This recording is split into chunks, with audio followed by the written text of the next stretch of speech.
Assalamualaikum warahmatullahi wabarakatuh, kawan YouTube sekalian. Hari ini saya kembali mereview produk yang baru saja saya beli. Ini ya, saya beli jigsaw mereknya Ben Surek. Harganya kisaran 170-an ribu ya kawan. Untuk wattnya sendiri 400 watt. Saya beli ini dapat cashback-an 30.000 di Lazada. Ini ya kotaknya. Isi dalam kotaknya, di dalam ada kartu garansi ya. Tuh ya, ada kodenya. Tapi tentu saja tidak akan pernah saya klaim ini, karena unitnya sudah saya bongkar kawan. Karena saya pengen tahu dalamannya seperti apa begitu ya. Garansi spare part 3 bulan, gratis servis selamanya begitu ya. Ada juga buku panduan petunjuknya. Kalaupun saya mau ngeklaim garansi, saya juga tidak akan tahu di mana saya ngeklaimnya kawan. Misalkan ngeklaimnya harus ke Surabaya, biaya ke Surabaya kurang lebih malah 200.000 mungkin ya, ongkos riwariwinya itu, dan belum juga capek dan waktunya. Jadi saya rasa nggak mungkin saya bisa ngeklaim garansi untuk produk ini ya. Oke, langsung saja kita masuk ke pokok pembahasan. Ini ya, setelah saya bongkar dalamannya seperti ini, gulungannya seperti ini ya. Saya tidak berani ngupas emailnya karena ini juga masih baru ya, sayang kalau dikupas, sehingga saya tidak bisa membuktikan ini tembaga asli apa tidak. Tapi yang jelas ini gulungannya sedikit ya kawan. Tentu saja dari kekuatannya juga tidak bisa terlalu kita harapkan begitu ya, karena gulungannya cuma sedikit. Dan tentu saja kalau dipakai kerja lama, saya yakin juga bakal panas karena gulungannya cuma sedikit kawan.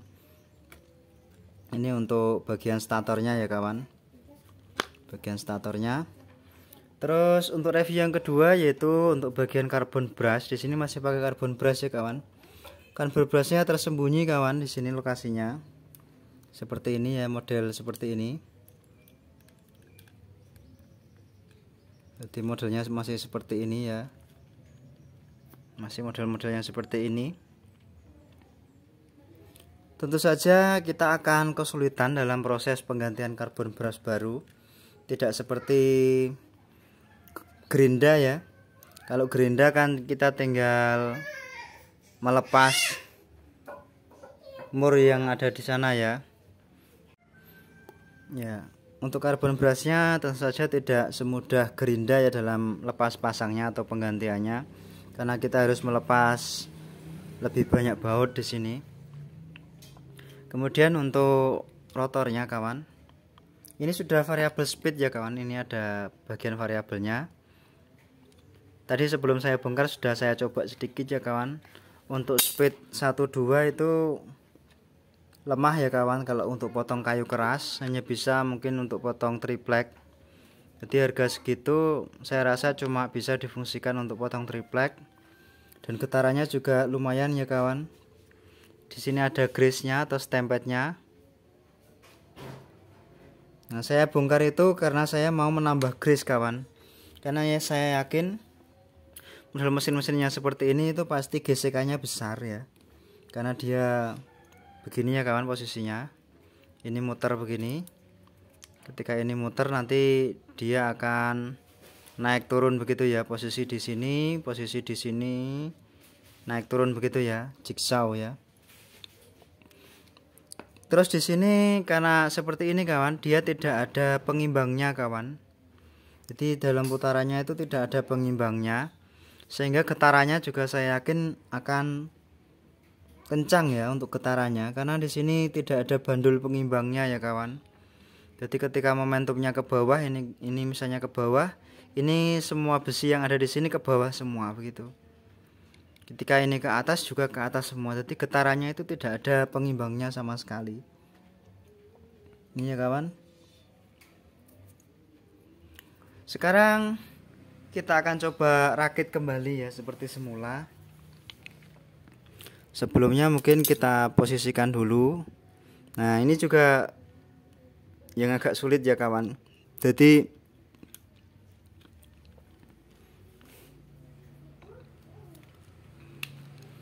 untuk ininya ya, untuk penempatan karbon brushnya itu dia tidak kuat ya kawan, hanya platnya ini bisa gerak-gerak begitu, tidak bisa mengancing di dalam. Kalau kita pasang karbon brasnya dia baru bisa mengancing kawan. Jadi begini posisinya ya.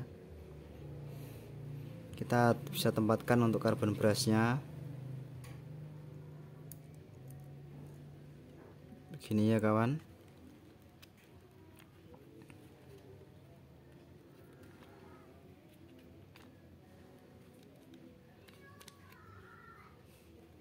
Nah ini yang saya bilang ya, sulit ya memasangannya ini ya. Terus ini mungkin kita bisa pasang dulu ya kawan.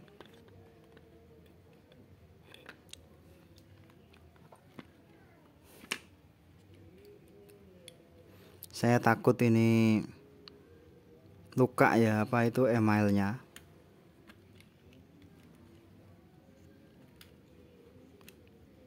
Mungkin teknik saya yang salah ya kawan. Mungkin teknik saya dalam pemasangan ini yang salah mungkin. Coba kita lepas dulu ya mungkin untuk karbon brasnya ini. Kita coba cari cungkil dulu.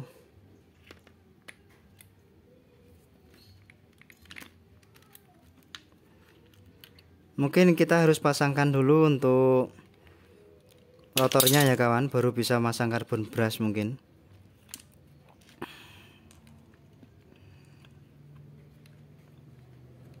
Wah, ini belum apa-apa sudah rusak, itu yang saya takutkan kawan.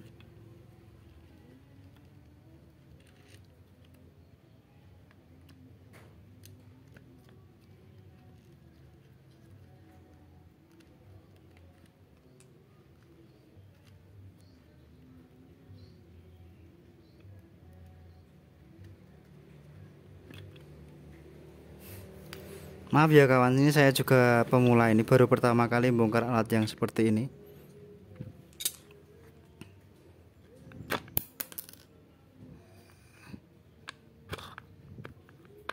Udah ya. Udah. Mungkin setelah ini kita bisa pasang untuk karbon brushnya.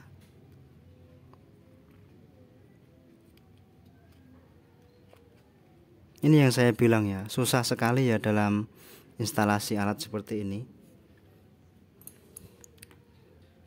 Ini kalau di Cina yang mengerjakan seperti ini malah perempuan kawan. Karena perempuan itu lebih teliti begitu biasanya. Ini belum apa-apa, jangan-jangan sudah rusak ya.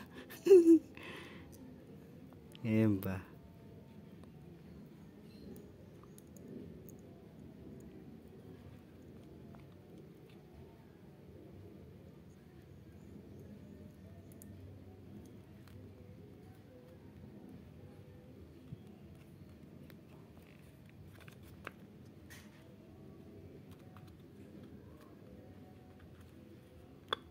Ya begitu lebih gampang ya, kalau tekniknya seperti ini tadi, jadi lebih gampang. Jadi rotornya harus terpasang dulu ya kawan, baru karbon brushnya bisa dipasang begitu. Coba karbon brush satu lagi mana ini ya.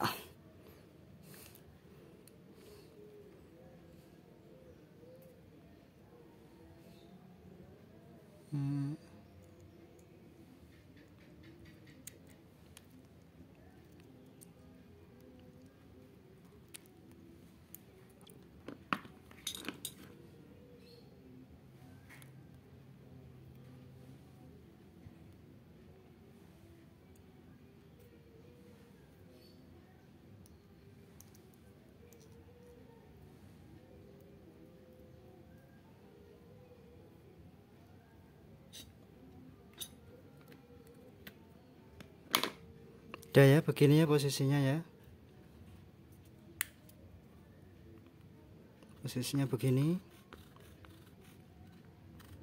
Begini ya kawan. Jangan sampai dalam pemasangan nanti ada kabel yang terjepit. Nah, kemudian di sini saya mau pasangkan ini ya kawan. Untuk ininya, ini saya mau tambahi dengan stempet ya, atau grease. Ini mau saya tambahi grease. Saya pakai Kyodo UC kawan ya, karena ini grease yang menurut saya bagus. Bagiannya perlu dikasih grease itu yang utama adalah ini ya, yang seperti bor ini ya, gigi yang seperti bor yang di sini, dan ini kawan, karena ini dia bergesekan secara hampir langsung ya gesekannya ya. Nah ini di dalamnya ini ya, nah ini ya, nah ini kita kasih grease di sini. Barang baru itu memang harus dibongkar kawan, karena biasanya dari pabrikan itu grease-nya sedikit. Kalau seperti ini kan grease-nya bisa full begitu ya. Harapannya ya supaya lebih awet begitu dalam penggunaannya nanti.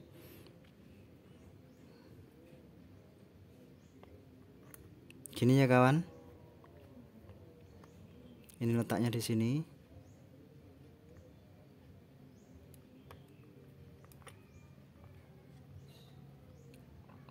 Terus bagian yang ini letaknya di atas.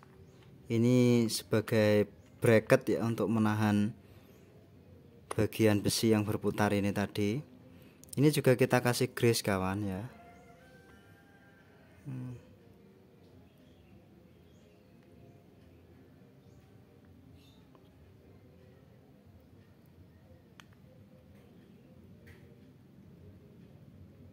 Banyak gak apa-apa ini. Gini ya, ketika berputar nanti dia.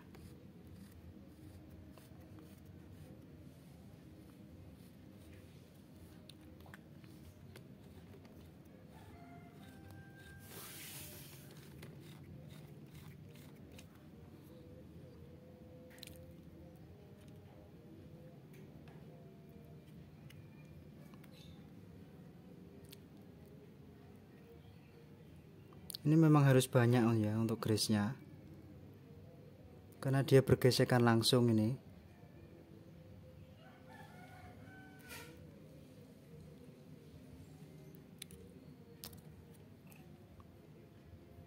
Di sini dikasih busa ya kawan, supaya grease-nya tidak langsung lolos ke bawah begitu.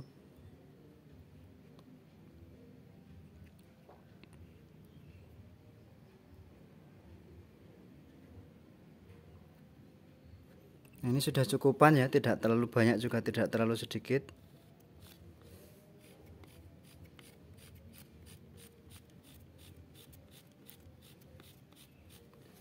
Ini gerakannya lambat ya kawan.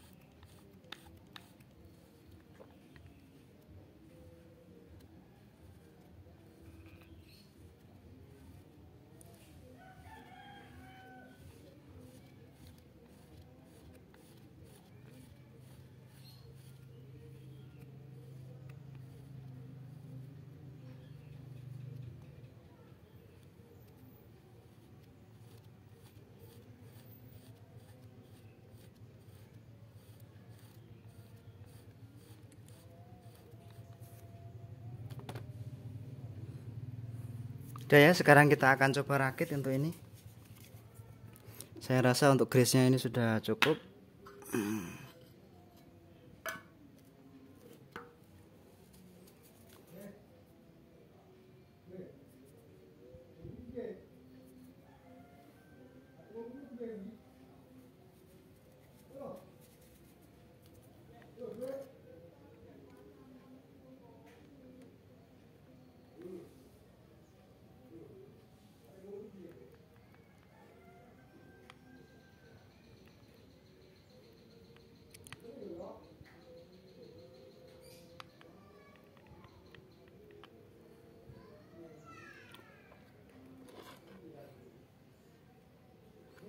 Udah ya, kita bisa tutup lagi ini.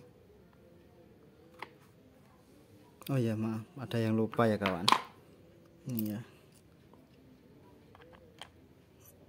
ini sebagai base plate-nya ya.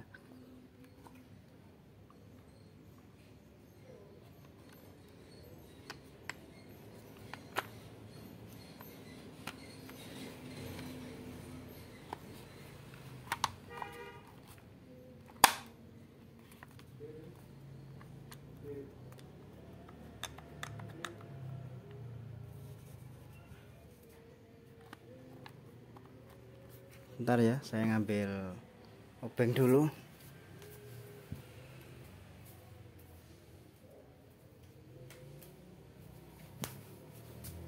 Saya pakai ini ya kawan.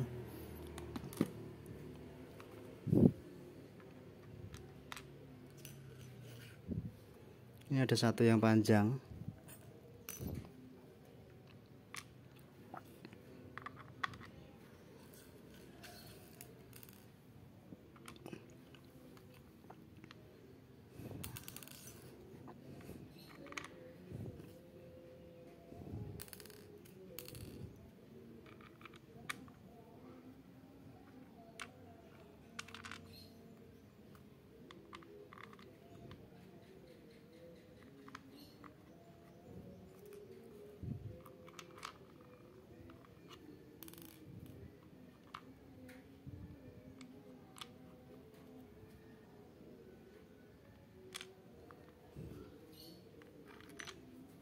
Udah ya kawan, kita kencangkan. Mengencangkannya pakai torsi 11 ya kawan.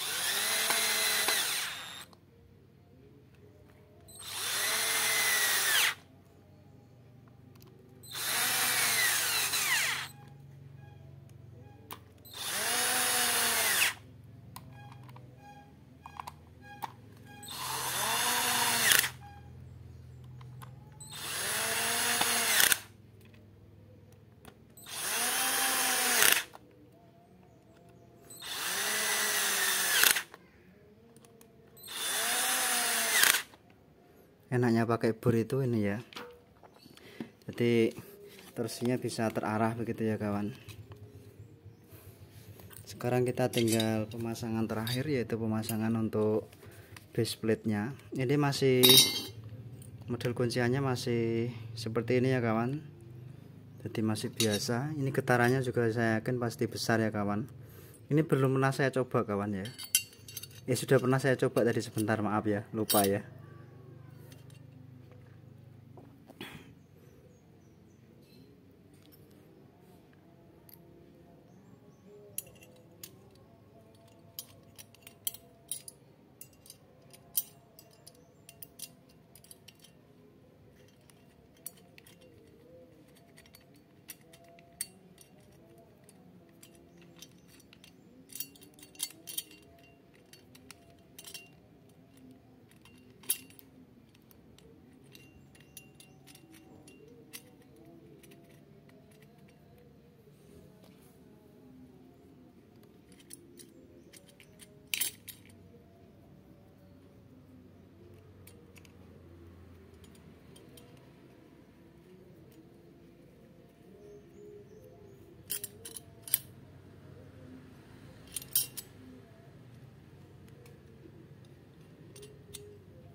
Ketinggalan satu. Udah. Ini kawan. Untuk ini sebenarnya juga perlu dikasih stempet atau gemuk harusnya, tapi juga tidak harus ya kawan. Udah saatnya untuk kita coba kawan ya. Oke kawan ya, kita sudah colokan ini, kita akan tes dari speed 1. Ini ya untuk speed 1. Terus coba ke speed 2. speed 3,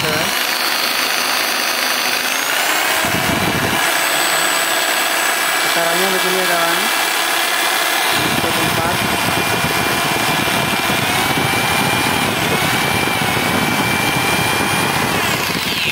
4, tertinggi di speed 6 ya, getarannya bisa kawan-kawan lihat sendiri.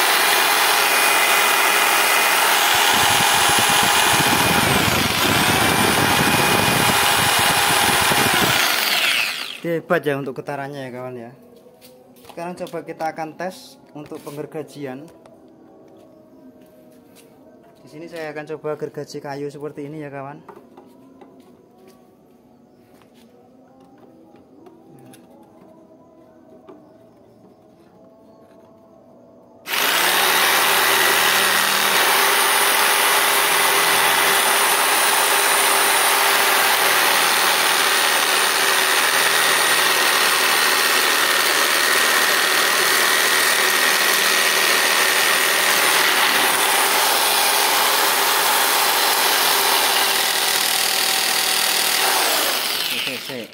Salah teknis kawan, maaf.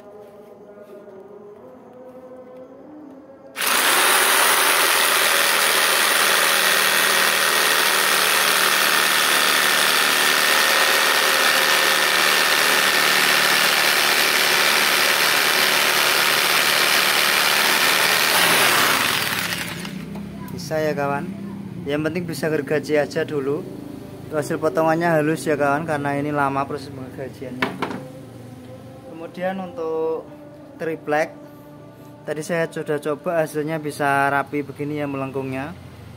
Jadi memang alat seperti ini lebih cocok untuk digunakan di triplek kawan ya, tidak untuk kayu keras seperti ini. Saya akan coba lagi untuk kayu kerasnya. Saya akan pegang begini ya, dua. Saya akan coba luruskan apakah hasilnya bisa lurus apa enggak ini.